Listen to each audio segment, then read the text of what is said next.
আসসালামু আলাইকুম ভিউয়ার্স, সবাই কেমন আছেন? আলহামদুলিল্লাহ, আল্লাহর অশেষ রহমতে আমরা খুব ভালো আছি। আশা করছি আপনারাও ভালো আছেন। প্রতিদিনের মতো আজকেও নতুন একটি ডেইলি লাইফ ব্লগ নিয়ে আপনাদের মাঝে হাজির হয়েছি। আশা করছি ভিডিওটি আপনাদের কাছে খুব ভালো লাগবে। ভিডিওটি স্কিপ না করে ভিডিওতে একটি লাইক দিয়ে ভিডিওটি কন্টিনিউ করার অনুরোধ রইল। এই যে কথা বলতে বলতে সকালে নাস্তাটা সেরে ফেললাম। সকালে আজকে নাস্তা করলাম পান্তা ভাত আর আলু ভাজি দিয়ে। এই যে নাস্তা করে বিছানাটা উঠিয়ে নিয়েছি। বিছানাটা ধুয়ে দেব, অনেক কাপড় ভিজিয়েছি, কাপড়গুলো ধুয়ে নিব। যে অফ ক্যামেরায় কাপড়গুলো ধুয়ে শুকাতে দিয়ে এসেছি। রান্না বসিয়েছিলাম অফ ক্যামেরায়, ভাত হয়ে গেছে, ডাল বসিয়েছি। আজকে ডাল রান্না করব। মাঝে মধ্যে ডাল খেতে ভালোই লাগে। ডালটা সেদ্ধ হতে থাকুক, আমি ঘরটা ঝাড়ু দিয়ে নিচ্ছি। ঘর ঝাড়ু দিয়ে গুছিয়ে আমার একটু শান্তি হয় না। আমার বাপজানটা 2 মিনিটেই সব কিছু আবার এলোমেলো করে ফেলে। তারপরে কি আর করা, রুমটা পরিষ্কার তো করাই লাগবে, যতই এলোমেলো করুক। আসলে ছোট্ট একটা রুম তো, এই এক রুমের ভিতরেই আমার বাবার সব কিছু, খেলা বলেন, দৌড়ানি বলেন, সব কিছুই এই একটা রুমের ভিতরেই। ওকেও বা কি বলবো।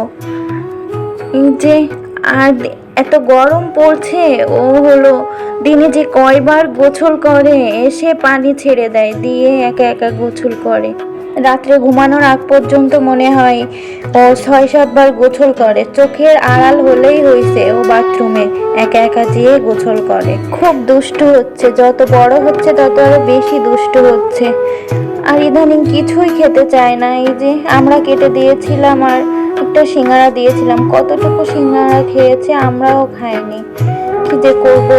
ডাল বসিয়েছিলাম, ডালটা হয়ে গেছে, এখন তেলে দিয়ে নিচ্ছি রসুন আর পেঁয়াজ দিয়ে। ডাল ভাত কার কাছে ভালো লাগে? ডাল আমার অনেক পছন্দ, মাঝে মধ্যে ডাল রান্না করি, খুব ভালোই লাগে।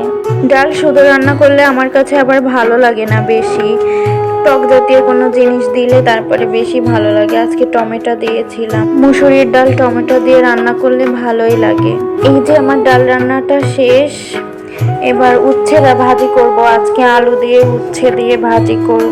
উচ্ছেতে আলু না দিলে আমি আবার খেতে পারি না, একটু বেশি তিতা লাগে আলু ছাড়া। বেশি তিতা আবার আমি খেতে পারি না। অনেক দিন পরে আজকে উচ্ছে ভাজি করব। মাশাআল্লাহ, আজকে উচ্ছে ভাজিটা একটু তিতা লাগেনি, ভালোই লেগেছে। অনেক দিন পরে খেয়েছি তো, এই জন্য মনে হয় বেশি ভালো লাগছে। এই যে আমি কড়াইতে পেঁয়াজ, মরিচ আর রসুন হালকা ভেজে কুচিয়ে রাখা উচ্ছেগুলো দিয়ে দিয়েছি। লবণ হলুদ দিয়ে ভালোভাবে নেড়ে চেড়ে ভেজে নেব। আমি কিন্তু উচ্ছে ঢাকা দিই, শুনে সবাই বলে যে ঢাকা দিলে বলে তিতে লাগে, কিন্তু আমি সবসময় উচ্ছে ঢেকে দিই, অতটা তিতে লাগে না। আজকের ভিডিওটা অনেকটাই ছোট করেছি আজকে। ভিডিওটি স্কিপ না করে এখনো যারা আমার সাথে রয়েছেন সবাইকে জানাচ্ছি অসংখ্য অসংখ্য ধন্যবাদ। এখনো যদি একটি লাইক না দিয়ে থাকেন, প্লিজ একটি লাইক দিয়ে দিবেন। নতুন ভিডিওর আমন্ত্রণ জানিয়ে ভিডিওটি আজকে এখানেই শেষ করছি। সবাই ভালো থাকার চেষ্টা করবেন। আসসালামু আলাইকুম, আল্লাহ হাফেজ।